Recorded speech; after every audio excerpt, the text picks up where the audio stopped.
very good day everyone. Here we are today to discuss tuberculosis. Okay, जिसको हम short में क्या कहते हैं, TBV बोलते हैं.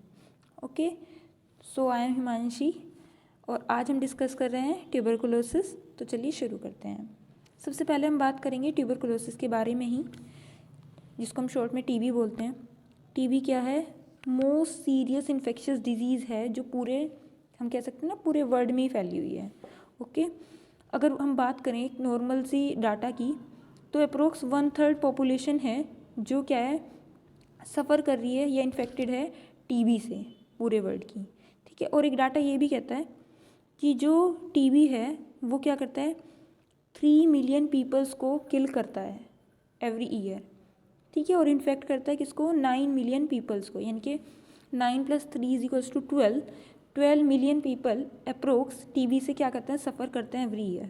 Okay, it is primarily a disease of lungs. क्या ये लंग्स की डिजीज़ है. ठीक है, पर क्या होता है, कभी कभी ये क्या करती है, एक साइड से दूसरी साइड पे क्या रहती है, स्प्रेड हो जाती है.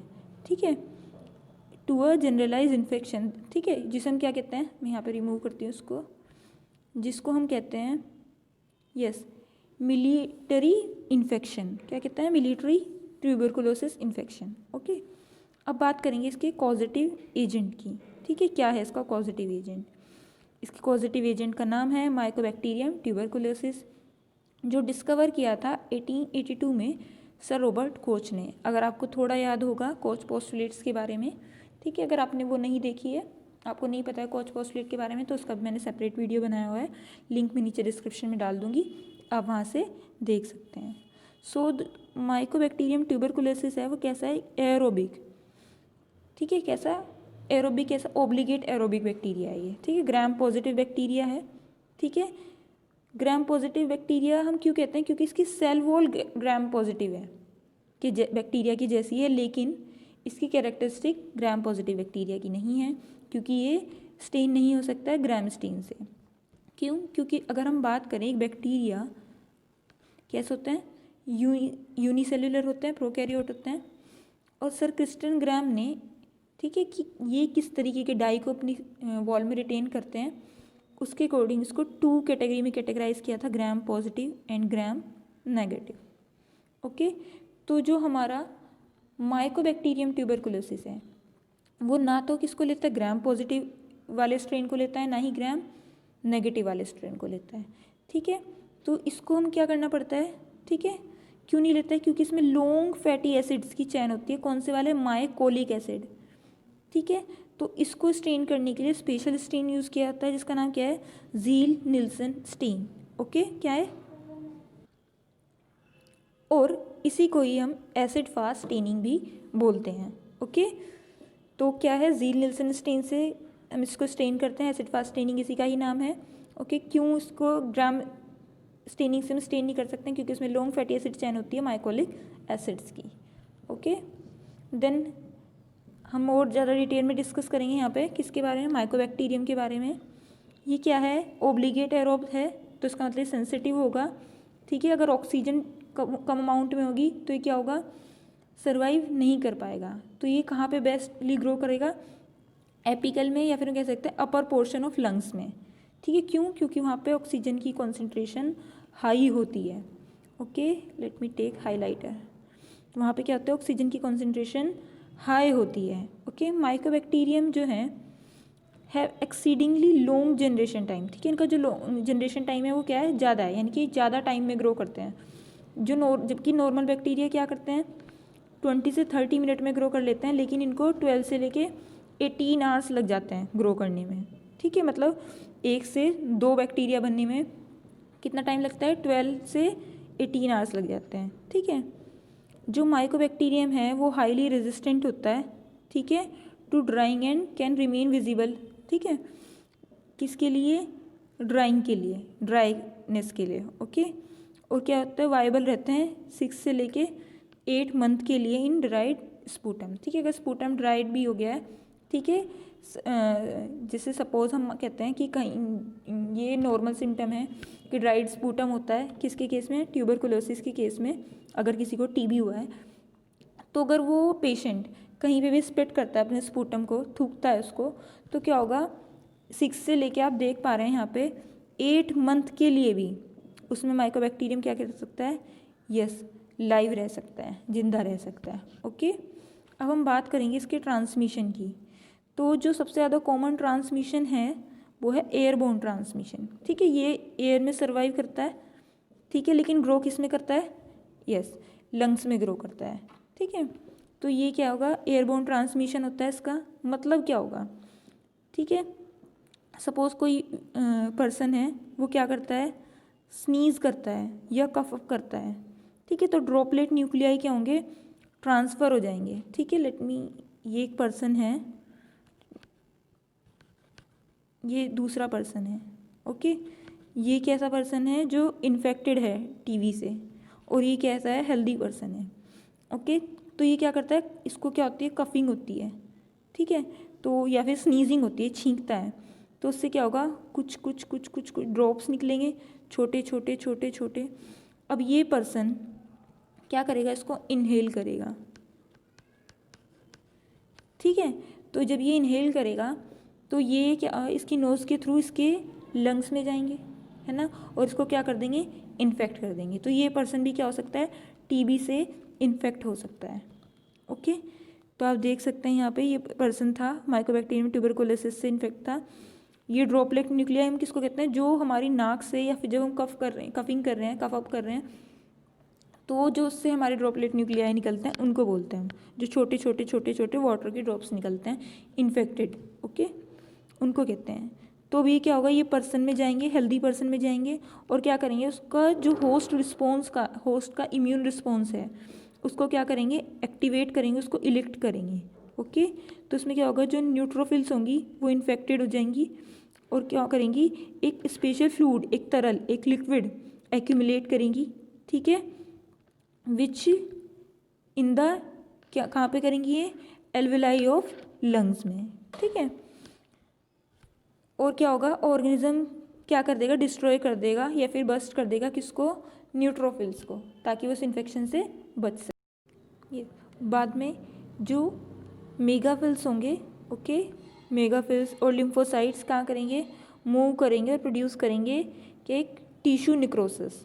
ठीक है, जो बाद में क्या होगा, यस सॉलिडिफाई होगा और क्या बन जाएगा, क्रोनिक ग्रैन्युलोमास। क्या बोलते हैं इसको हम, let me take a highlighter, ये इसको बोलेंगे हम क्रोनिक ग्रैन्युलोमास या फिर ट्यूब्रिकल। ठीक है, क्या बोल सकते हैं इसको, क्रोनिक ग्रैन्युलोमास, ये याद रखने वाली चीज़ है यहाँ पे, एंड ट्यूब्रिकल्स। अब क्या हो गया हमारे पास, टीबी के ट्यूब्रिकल्स फॉर्म हो गए हैं। ठीक है, अब क्या होगा, ये जो ट्यूब्रिकल होता है इसके सेंट्रल पोर्शन में क्या होता है, ठीक है, ये tubercles undergoes destruction typically giving a cheesy and caseous appearance. ठीक है, कैसा लगता है, चीज़ जैसा लगता है, ठीक है, जली जली से टाइप का होता है कुछ कुछ, ठीक है, गंदा गंदा सा। तो अगर मैं इसको ड्रॉ करूँ तो जैसे कि ये हमारे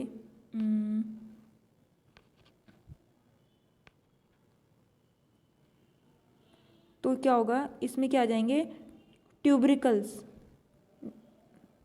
डेवलप हो जाएंगे। ओके, अब क्या होगा, अबाउट 3 to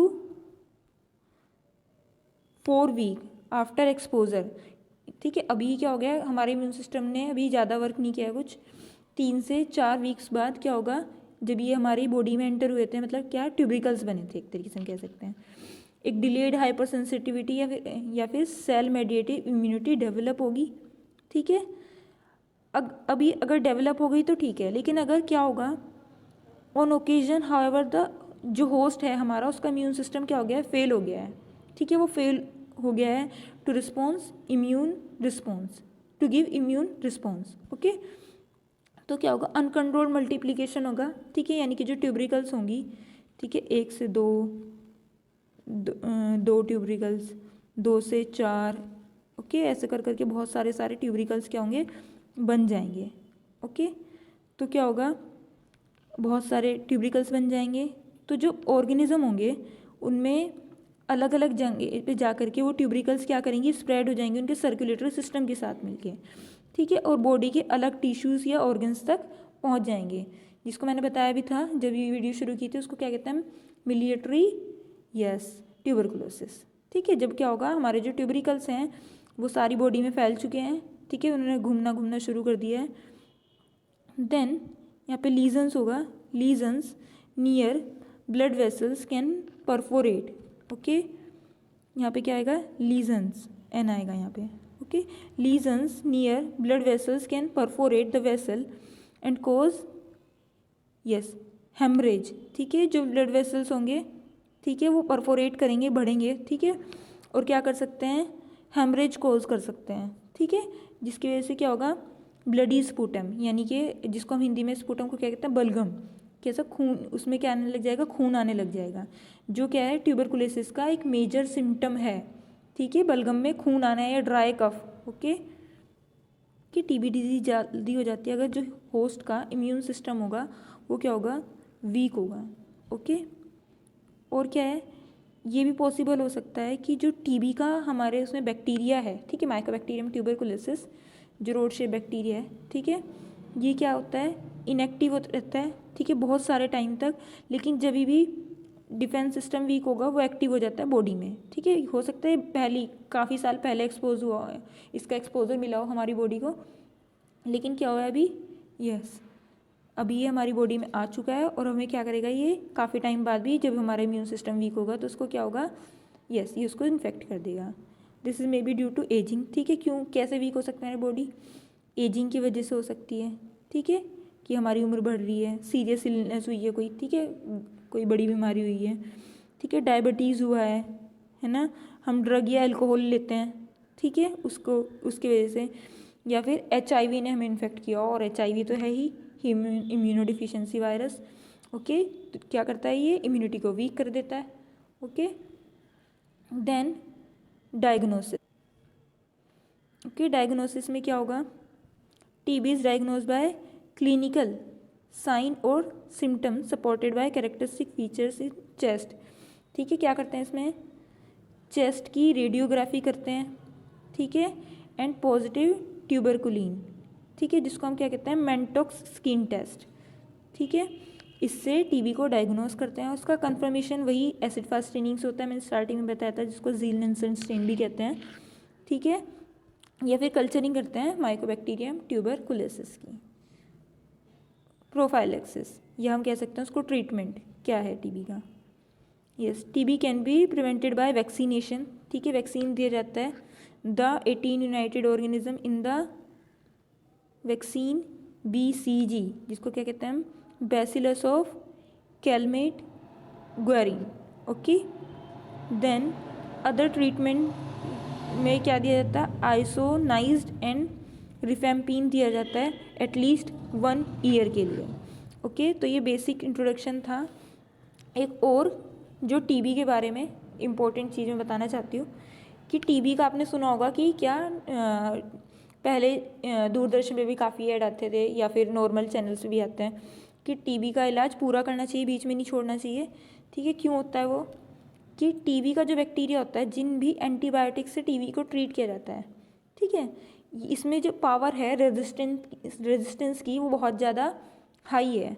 तो क्या होगा, ये टीबी का बैक्टीरिया है, हमने इसको 1 डे पे वैक्सीन दिया, 2nd डे पे, ये मैंने ड्रग रेजिस्टेंस में बताया था, बहुत अच्छे से समझाया था उसमें मैंने ये। ठीक है, 3 डे वैक्सीन, 3 डे हमने मेडिसिन ली, 4th डे हमने स्किप कर दिया।